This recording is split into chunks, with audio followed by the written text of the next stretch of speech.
The giant panda. It's a creature many of us feel we know.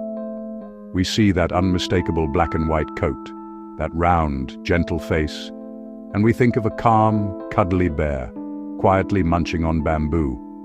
It seems so peaceful, so placid. But what if I told you that in those quiet moments, a story of immense strength, surprising bravery, and ancient survival is unfolding? What if the panda you think you know is just the beginning of the tale? For beneath that serene exterior lies a creature of incredible resilience, a bear that has adapted in ways that continue to astonish us. Let's spend the next 10 minutes together, and I promise you'll see the giant panda in a completely new light. This isn't just about a cute animal from a faraway land. This is the story of a living fossil, a symbol of conservation, and a master of its own unique world. To truly understand the giant panda, we must first travel to its home.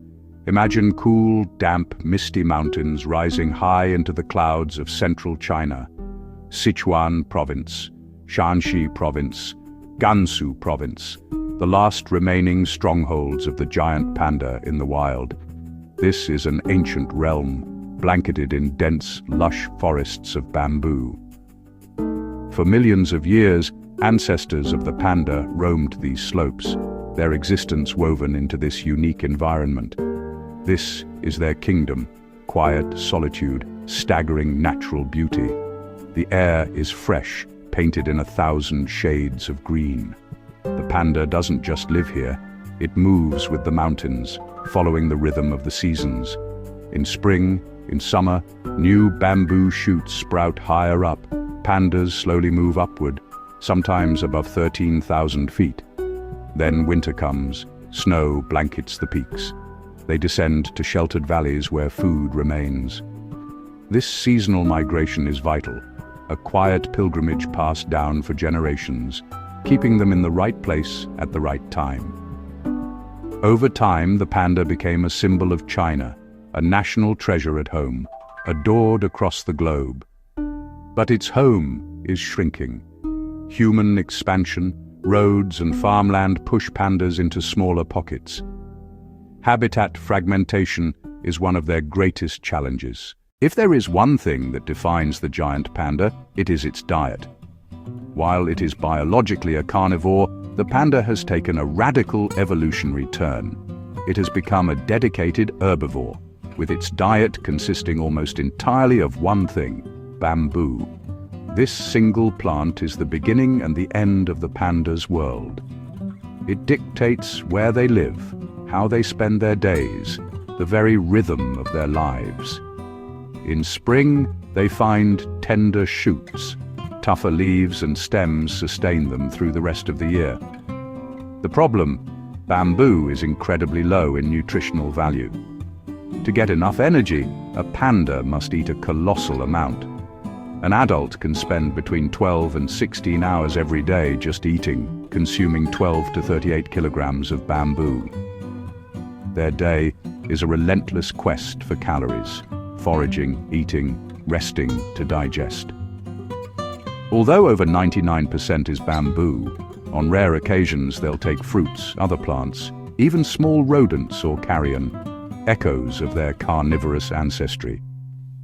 For all intents and purposes, the panda is a bamboo specialist. Success and vulnerability entwined. Watching a panda eat is a lesson in serene efficiency. They don't graze while walking. Instead, they find a spot, sit down, and get to work. Their posture is surprisingly human-like. They sit upright, propped against a tree or a rock, freeing their front paws for remarkable dexterity. This energy-saving tactic lets them focus on processing as much bamboo as possible, calm, methodical, absorbed for hours. The secret to their skill lies in their paws. A panda's front paw has the usual 5 digits and a unique adaptation, a modified wrist bone that acts like a 6th digit, a pseudo-thumb. This bony protuberance is covered with a fleshy pad, a close-up of a panda's paw holding a bamboo stalk, showing the pseudo-thumb in use. It allows them to hold a stalk securely while they bite off pieces or strip away tough outer layers to reach tender parts inside. Once a stalk is secured, the powerful jaws take over. A formidable bite capable of cracking the thickest bamboo culms with ease. They use sharp incisors at the front to snip and shear, then massive, broad molars to grind the fibers into pulp. They'll often strip leaves with a swift pull, eating them first, and peel young shoots like a person peeling a banana, revealing the soft, tender core. From selecting the right stalk to the final swallow, it's a masterclass in specialization. Beyond the constant need to eat, the giant panda leads a life of quiet solitude. These are not social animals that live in groups or family units. Once they reach maturity, at around 4 or 5 years old, they establish their own territory and spend most of their lives alone. An adult's home range can span several square miles, and they're generally intolerant of trespass, particularly those of the same sex. Solitude helps a low-energy eater avoid competition. To maintain space without confrontation, they communicate through scent. They rub a waxy secretion from glands under the tail onto trees, stumps, and rocks.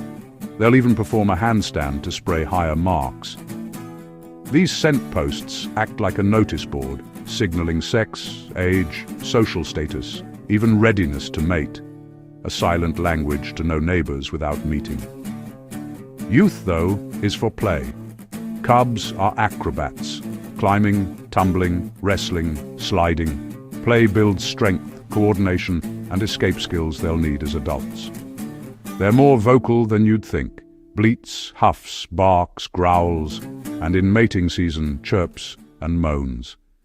The birth of a giant panda cub is a precious and fragile event. The reproductive life of a panda is fraught with challenges, one reason their numbers have struggled.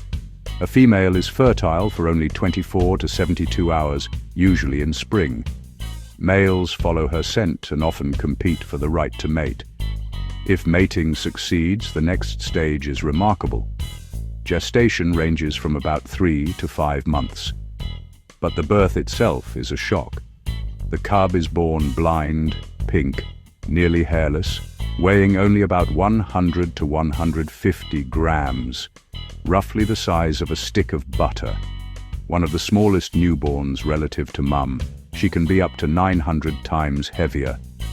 The cub is utterly helpless. The mother provides constant, dedicated care. She holds the tiny infant in one massive paw, cradling it to her chest, barely moving for weeks, forgoing food and drink to provide round-the-clock care. She nurses the cub with nutrient-rich milk. It grows rapidly. After about a month, the black and white markings appear, and at 6 to 8 weeks, its eyes open. The cub stays with its mother 18 months to 2 years. She teaches food, navigation, and climbing to escape danger. The male plays no role. The female carries the responsibility. With a short breeding window and long care, a female may raise a cub only every 2 to 3 years. Every cub that reaches adulthood is a true miracle of nature. For decades, the story of the giant panda was one of decline. The greatest threat, loss and fragmentation of habitat, farms, logging, roads and dams. Vast, contiguous forests broke into small, disconnected islands. Separation makes finding unrelated mates difficult, risking inbreeding and lower genetic diversity. Fragmentation also threatens food. Large areas flower and die together every few decades. Once, pandas could simply move. Now, blocked corridors can trap a panda with no food. Poaching used to be a major threat. Strict laws and awareness have made it rare, though snares set for musk deer or wild boar still injure pandas. Climate change now casts a new shadow. Warming may push bamboo higher beyond current reserves.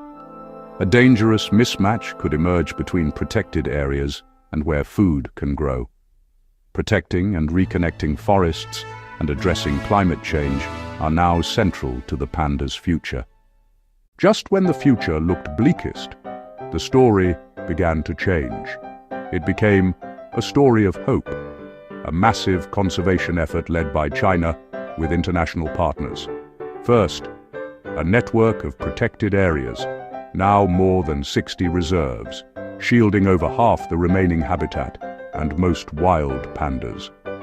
Alongside habitat protection, captive breeding tackled reproduction challenges, artificial insemination, improved cub survival, and a healthy, genetically diverse captive population. In 2016, surveys showed rising numbers. The giant panda moved from endangered to vulnerable. A milestone proving conservation works, habitat protection, anti-poaching laws, and science together. Now, the Giant Panda National Park aims to link isolated reserves, restore corridors, and improve gene flow, planting bamboo, reforesting hillsides, and partnering with local communities for a future where pandas and people thrive together. Quiet victories, building towards a wilder, more connected tomorrow. As we come to the end of our 12 minutes, it's clear that giant panda is so much more than its popular image. We've uncovered surprising truths. They don't hibernate. They move lower in winter. Their bite is incredibly powerful. Their pseudo-thumb is a marvel of evolution. Each face is unique, like a fingerprint.